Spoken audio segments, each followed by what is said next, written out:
കെഎസ്ആർടിസിയുടെ പുത്തൻ സ്വിഫ്റ്റ് ബസ്സുകളുടെ ചേസ് പൊട്ടിയതിൽ ഇടപെട്ട ഗതാഗത മന്ത്രി അശോക് ലേലാൻഡിനോട് വിശദീകരണം ചോദിച്ചെന്നും ചീഫ് എഞ്ചിനീയർക്ക് അന്വേഷണത്തിന് നിർദ്ദേശം നൽകിയെന്നും കെ ബി ഗണേഷ് കുമാർ റിപ്പോർട്ടറിനോട് പറഞ്ഞു. നിർമ്മാണത്തിലെ അപാകതയാണ് തകരാറിന് കാരണമെന്നാണ് പ്രാഥമിക നിഗമനം. ചേസ് പൊട്ടിയ ബസ്സുകൾ നിരത്തിലിറക്കില്ലെന്നും മന്ത്രി വ്യക്തമാക്കി. Reporter impact. ഗതാഗത മന്ത്രി കെ ബി ഗണേഷ് കുമാറാണ് നമ്മോടൊപ്പം ചേരുന്നത്. ഇതൊരു അസാധാരണ സംഭവമല്ലേ സാർ? എന്താ തോന്നുന്നത് ഇതിനകത്ത്? ഇത് കെ എസ് ആർ ടി സിയിൽ ഞാൻ അന്വേഷിച്ചിടത്തോളം കെ എസ് ആർ ടി സിയിൽ ആദ്യത്തെ സംഭവമാണ്. പൊതുവിൽ സ്വകാര്യ ബസ്സുകാരോടും മറ്റും ചോദിക്കുമ്പോൾ ഈ വണ്ടിയുടെ ചേസസ് പൊട്ടാറില്ല ബസ്സിൻ്റെ. റിപ്പോർട്ടർ പുറത്തു കൊണ്ടുവന്ന പുത്തൻ സ്വിഫ്റ്റ് ബസ്സുകളുടെ ചേസുകൾ പൊട്ടിയ സംഭവത്തോടാണ് ഗതാഗത മന്ത്രി കെ ബി ഗണേഷ് കുമാർ പ്രതികരിക്കുന്നത്. ഒരു വണ്ടിയുടെ 2 ചേസും പൊട്ടിയിരിക്കുകയാണ്, 2 റെയിലും പൊട്ടിയിരിക്കുകയാണ്. CMD ഇതിനകം തന്നെ അന്വേഷണം ആരംഭിച്ചു കഴിഞ്ഞു.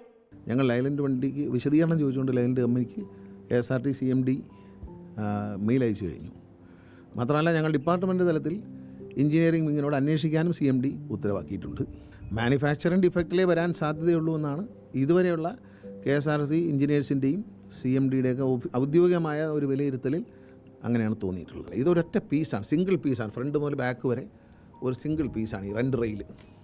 മറ്റേ ചെറിയ പീസുകളാണ്. അതിൽ ചിലപ്പം ക്രാക്ക് വന്നാലും നമ്മളത് മാറ്റി വെച്ച് കഴിഞ്ഞാൽ വെൽഡ് ചെയ്താൽ ശരിയാകും. പക്ഷേ ഇതങ്ങനെയല്ല. ഇത് ഒരൊറ്റ പീസിൽ എങ്ങനെ പൊട്ടൽ വന്നു എന്ന് ഞങ്ങൾ പരിശോധിക്കുകയാണ്. മാനുഫാക്ചറിംഗ് ഡിഫക്റ്റാണ്, അല്ലാതെ കേരളത്തിലെ റോഡിൻ്റെ കുഴപ്പമോ അല്ലെങ്കിൽ ഓടിച്ചാളിൻ്റെ കുഴപ്പമൊന്നും അല്ല.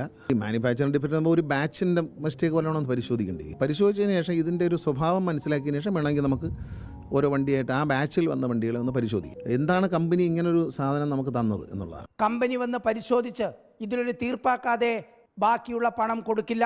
അപ്പോൾ ഇന്ന് CMD റിപ്പോർട്ട് ചെയ്തിരിക്കുന്ന 2 വണ്ടിയുടെ ചേസ് പൊട്ടിരിക്കാൻ. ചേസ് റിപ്പയർ ചെയ്യുന്നുള്ള വാർത്ത അങ്ങനെ കൊടുക്കണ്ട, ഞങ്ങൾ റിപ്പയർ ചെയ്യില്ല, കമ്പനി തന്നെ വരണം. കമ്പനിക്ക് അതുകൊണ്ട് കമ്പനിയുടെ കുറച്ച് പൈസ നമ്മൾ ഹോൾഡ് ചെയ്ത് വെച്ചിട്ടുണ്ട്, കൊടുക്കില്ല. ഇത് റെക്ടിഫൈ ചെയ്യാതെ കൊടുക്കില്ല. തരാത്ത വർഷം ലൈലൻഡ് എന്ന് വണ്ടി എടുക്കുന്ന കാര്യം നമ്മൾ ആലോചിക്കും. Reporter TV Prasad, in reporter, Thiruvananthapuram.